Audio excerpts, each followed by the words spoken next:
All right, we're just going to take a quick look at a demo of using almost any camera probably to show up on a Google Assistant. Now, there's a lot of different cameras that work natively. The Nest is pretty cool. I've got a Nest Hello, so that one's really easy. Hey Google, show me the front door on the living room display. You got it. Streaming the front door on living room display. And that's pretty cool. That's the native integration. That's really easy to set up. And then with Nest Aware, when somebody rings the doorbell, I get verbal notifications through my Google Home devices. And it's also really cool because if you have the face saved and you have given it a name, it'll announce who's here. So if your friend Jeff shows up and rings the doorbell and you've got it set up like that, it'll show up on your displays and you'll get an announcement with a doorbell chime and then saying, Jeff is at the front door, or whatever you configure it as. So that's pretty cool. Hey Google, go home.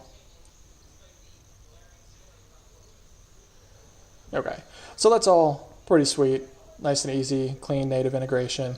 But what gets fun is when you make things work together that weren't necessarily designed to work together. So what I've been able to do is get my Echo devices to cast my cameras on my Google Home display. So basically the way that that works is you add the camera to TinyCam Pro. You got to have a tablet running, and this is the tablet that's always running it.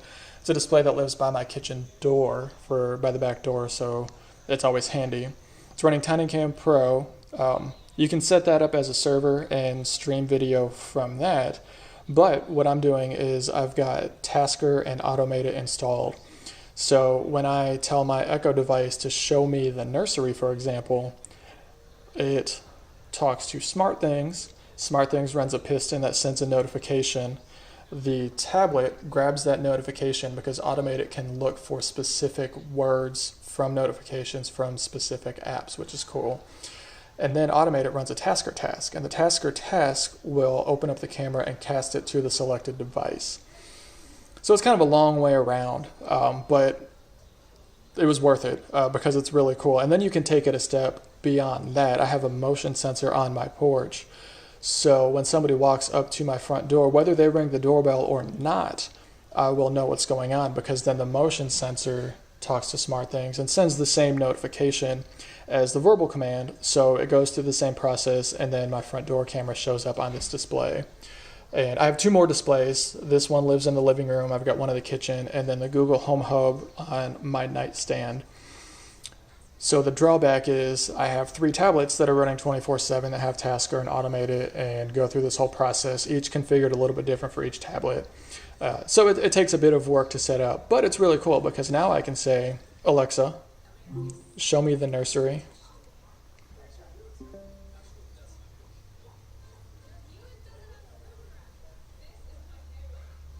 And Alexa's making me look like a fool.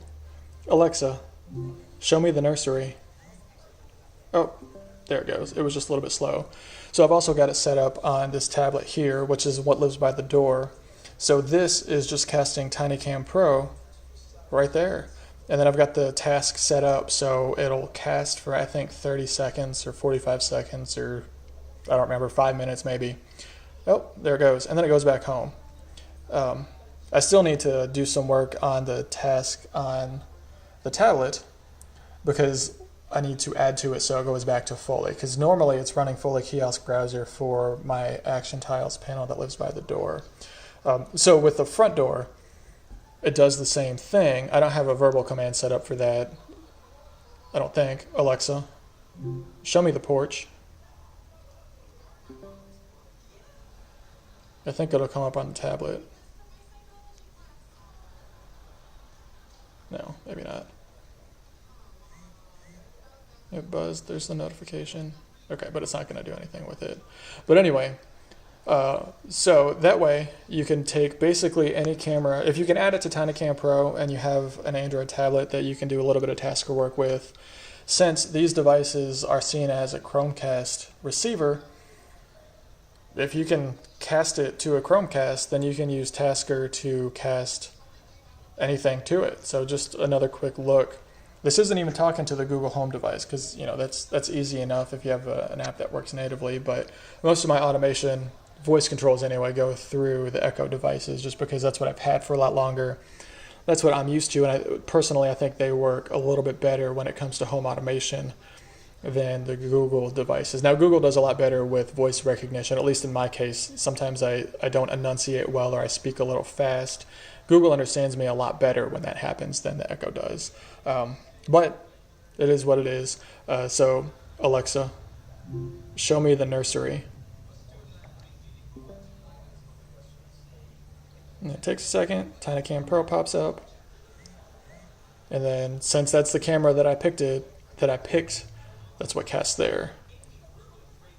And then, just for fun, I think this is still working. Alexa, show me action tiles. And that should open up. Alexa, open action tiles. Sorry, I'm not sure. No. That was working before. Well, I got something to fix. But anyway, that's my longer than I expected demo of showing how to cast basically any camera onto a Google Home display by talking to your Alexa device. So that's fun.